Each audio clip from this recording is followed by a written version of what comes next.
RSS वालों को shoot करने की बात हो, हम तुम्हें मंदिर में टांग देंगे, जीवित जलाने के नारे हों, राम लक्ष्मण सीता के कार्टून में नग्न सीता हो, मुहर्रम पर कई शहरों में पत्थरबाजी हो, दिल्ली में भगवा झंडे देखकर मुसलमानों का हमला हो, स्टालिन द्वारा चंद्रचूड़ पर पोस्ट करने वाले की गिरफ्तारी हो, बिहार में हो रही अनगिनत हत्याएं हो, ताजिए के जुलूस में बच्ची का रेप हो।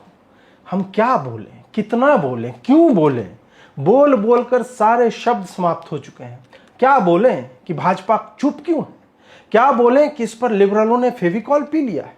क्या बोलें कि अमित शाह जवाब दो? क्या बोलें कि इंडिया गठबंधन यही तुम्हारी मोहब्बत की दुकान है? आक्रमण इतने अधिक और इतने सटीक होते जा रहे हैं कि हमारी संवेदना सूखती जा रही है। एक दल इस विश्वास में जी रहा है कि उसे हिंदू वोट नहीं देंगे तो किसे देंगे? इसने सारे हिंदुओं को अकेला छोड़ रखा है। लोगों में दूसरे विकल्प का भय दिखाकर अपने मूल मतदाताओं को मरने को विवश छोड़ना संभवतः नगण्य होंगे विश्व में ऐसे दल। हम संघियों को गोली मारने की बात पर क्यों उद्वेलित हों? संघ ने कभी कहा है कि आप उनके लिए बोले? आप उनको कहने जाएंगे कि इसकी आलोचना तो कीजिए तो कहा जाएगा कि यह संघ का काम नहीं है। आप इस पोस्टर के चक्कर में आक्रोशित होकर कुछ लिख देंगे और अगले दिन आपको 11 अगस्त तक न्यायिक हिरासत में रखा जाएगा। हम और आप डिस्पोजेबल ग्लास हैं जो हवा के झोंके से उड़कर किसी सड़क पर पहुंचेंगे और सामने से आती कार हमें कुचलकर निकल जाएगी। जिसने प्रयोग किया वह खुमारी में होगा और आप रिसाइकल होकर पुनर्जन्म के लिए देह खोज रहे होंगे। आप जो बोलते हैं, यह तो मैं स्वयं से ही कह रहा हूं, वह तोल कर बोलिए। यह पार्टी विचारधारा को त्याग चुकी है और यह आपके बच्चों बच्चियों की बलि लेती रहेगी ताकि रैलियों में उसकी संख्या बताई जा सके।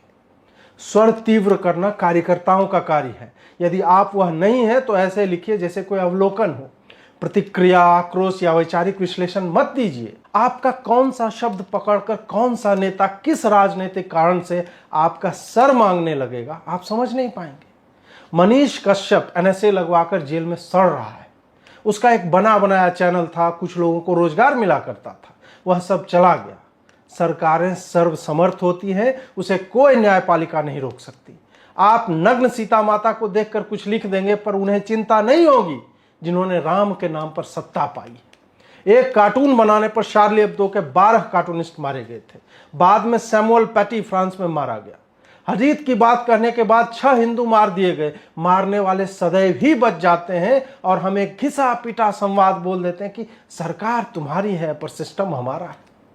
आप उसी नग्न सीता माता के कार्टून पर मुसलमानों के एक प्रतीक, एक व्यक्ति का नाम ले लीजिए, आप केवल जेल में नहीं होंगे बल्कि आपके पूरे कॉलोनी की कारें डीजे हल्ली के स्टाइल में जला दी जाएंगी। आपका घर कई वर्षों तक उस राज्य में नहीं होगा जहां आपका जीवन बीता है।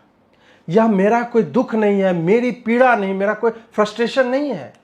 यह हमारी और आपकी सामूहिक सच्चाई है। आपको हवा देकर ये निकल लेंगे। उज्जैन के महाकाल कॉरिडोर ने उमेश कोल्हे को मरने से नहीं रोका। काशी कॉरिडोर ने कन्हैया लाल की हत्या नहीं रोकी। राम मंदिर ने सीता माता के नग्न कार्टून को नहीं रोका। हम हिंदू हैं, हम बहुसंख्यक हैं, हमारी सरकार है और हम न तो रामनवमी मना सकते हैं, न होली पर डीजे बजा सकते हैं, न दुर्गा विसर्जन कर सकते हैं, न शिवरात्रि मना सकते हैं, न कांवड़ यात्रा पर जा सकते हैं, क्योंकि हर जगह मुसलमानों के पत्थर हैं जो किसी भी बात पर बरस जाते हैं।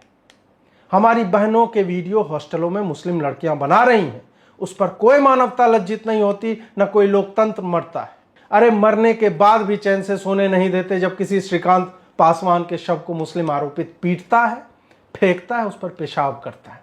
कोई दलित चिंतक नहीं उठता, चर्चा तक नहीं होती।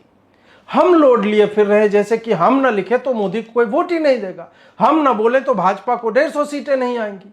भाई सत्ता का चरित्र है सत्ता में बने रहने की सतत चेष्टा, उसका ईंधन मत बनिए। ऐसे नेताओं और पार्टियों के लिए मेरे आपके जैसे 1000 लोग बलि चढ़ जाएंगे और इनका प्रवक्ता यही कहता रहेगा कि वो तो हमारे ही समर्थन में लिखता था लेकिन गांधी पर अनुचित कहा तो देखिए हम उसे चौराहे पर टांग देंगे। सत्ता वह रंडी है जो नाम देखकर करवट और कमरे बदल लेती है। वह वैसा छलावा है जिसे आप प्रकट मानकर दौड़ते हैं और शीशे से टकराकर रक्त रंजित होते हैं। सत्ता की प्रकृति है प्रयोग के बाद त्याग देना। वीर बलिदानी कहकर स्मारक बनाने के लिए वह आपको अपने चुनावी रथ के पहियों के नीचे मरने के लिए ढकेलती रहेगी। मुझे समझ में नहीं आता कि वही शब्द, वही वाक्य, वही मुहावरे, वही अनुच्छेद, वही वीडियो कब तक बनाते रहेंगे, यह पूछने के लिए कि हमारे देवी देवताओं का अपमान इतना सहज क्यों है, हमारी बेटियों का बलात्कार और हत्या इतना सामान्य कैसे हो गया। सबसे बड़ा प्रश्न यह है कि हम बहुसंख्यक होकर भी इतने भयाक्रांत क्यों हैं, जबकि सरकार हिंदुत्ववादी है। जय श्री राम। अपना जीवन बचाइए, आवेशित होकर कुछ मत लिखिए, कल को जेल जाएंगे कोई पूछने तक नहीं आएगा। नमस्कार।